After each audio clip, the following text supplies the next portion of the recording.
Welcome to our instructional video about known issues. Total Support Help Desk has a built-in known issues tracking feature. Many compare our known issues feature to today's Help Desk online ticketing systems. However, we have a big advantage since our known issues is just a small piece to an entire Help Desk system. Known issues is an additional database for tracking inquiry issues, projects, new features, ideas, just about anything that you want to track. This feature is a great solution for your R&D team. If your administrator provided you with the security rights, you will be able to access known issues from the left side menu bar, from the Open Inquiry, and from the File drop-down list. Here is a sample view of the Known Issues queue. From here, you can add, edit, and delete known issues. The queue is customizable. You can add and remove columns, drag and drop the columns into different positions, and save your layout for future use. You can also sort any column by just clicking on the column heading. You can also search for known issues by issue number or description, and even create filters for quick display.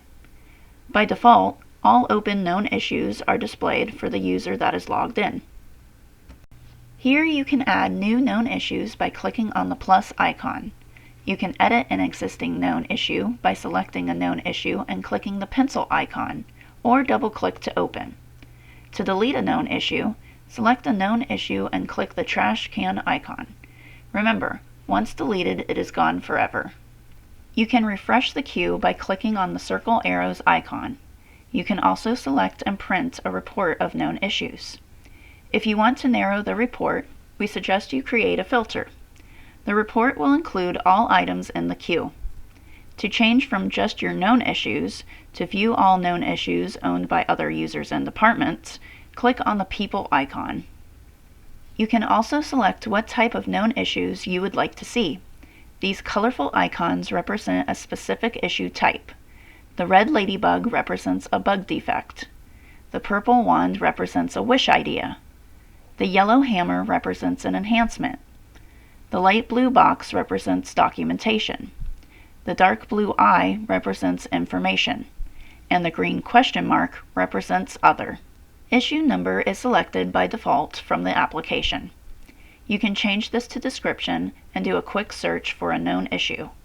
Description is a string search and will search for the word or phrase that matches. Display by default will be all open known issues that are owned by the user that is logged in. Example, maybe you want to see all known issues owned by a specific user or department, or maybe see known issues based on a specific priority. The queue is customizable. You can rearrange the column order and remove columns that best fit your needs. Simply right-click on a column heading to open a side menu of options available. You can group and ungroup the known issues into a tree view. You can select visible columns to add and remove. Resize the columns, and save the layout. Now let's create a known issue. Click on the plus icon to open the Known Issues form. You have three toolbar options: Save, Print, and attach a file to your known issue. Tip: if you are going to attach a file, this document must be in a central location that all users can access. If you attach a document from your local computer, other users won't be able to open it. Now you need to fill in the issue details. These fields are pretty clear what they are, but we will quickly go over them. Issue type is a drop-down predefined option. These are the color-coded icons described previously.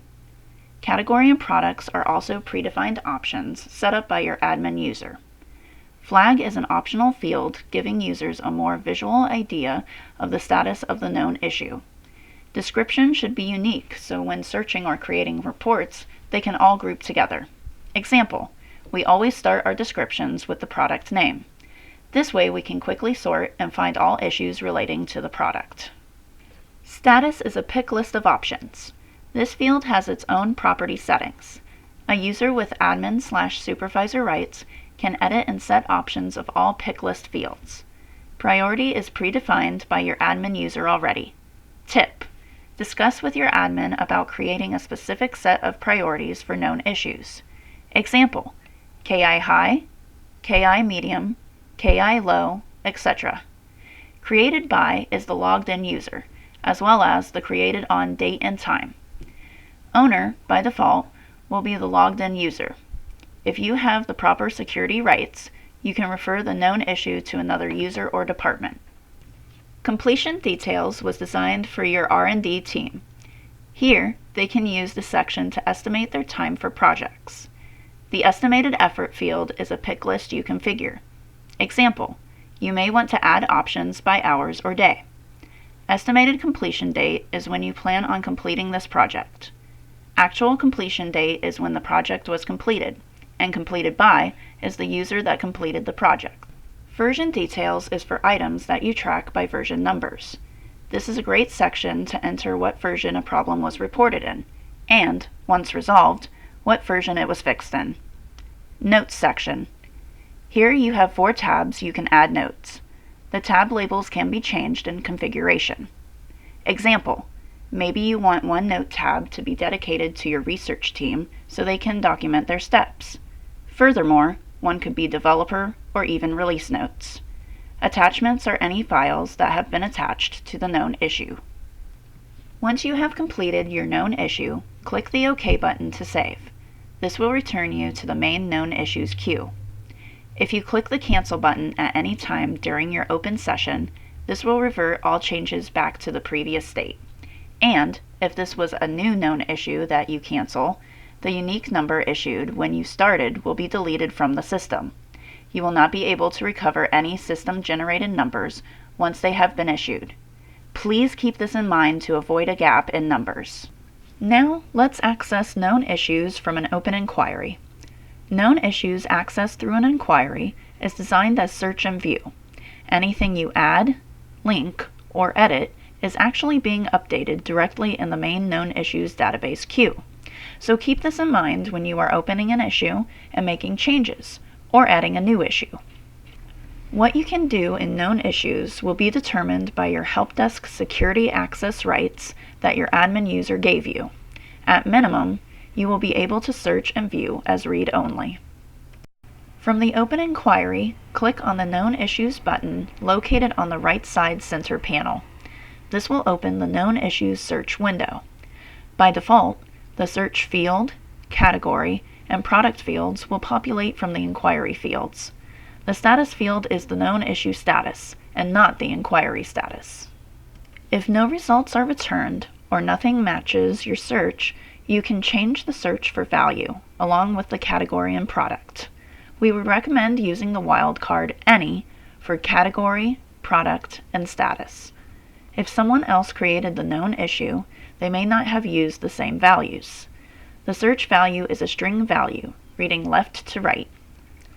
Once you have results in the grid, you can browse through to find the one you may need. By default, they are grouped by the version the issue was reported in. Select an item to display the details. If this is the known issue you need, you can link the inquiry right from here. You can create a new issue if you cannot find one that matches. You can open the selected issue for more details, as well as add notes, add attachments, and even link the inquiry to the open issue all from this screen. You can also view linked inquiries to see if your inquiry is already linked by someone else, or view other linked inquiries. You can select the linked inquiry and open it. You can also email all linked contacts to this known issue. Example, the problem has been resolved, and in one step, you can email all the contacts linked in a bulk email. If you decided to create a new issue, the Known Issues form will open. By default, the issue type will be bug/defect, category, product, and description, along with the notes will default from the inquiry. You can change any or all of these fields to better describe the known issue. Remember to complete the form with a priority, an owner, and any other fields that are applicable. Tip: others will be searching for issues, so try to maintain a unique description to avoid duplicate issues. An example we previously provided was to use your product as the first word in your description. Click OK once you have completed creating the new issue. A confirmation screen will display. along with an option to link your inquiry to the new issue you just created. Now you can exit Known Issues search view by clicking the Cancel button. Don't worry, this cancel will not undo anything you linked, newly added, or edited. Everything you did is saved in the main Known Issues database queue. Once you have added a new issue, editing existing issue, and/or linked an inquiry, you can now view details from the main queue as described in the beginning of this video. That's it! You are done with creating known issues. You can always return to this video as often as needed, or reference your user's guide, available from our Downloads webpage. Please visit our YouTube channel for more instructional videos. Thank you.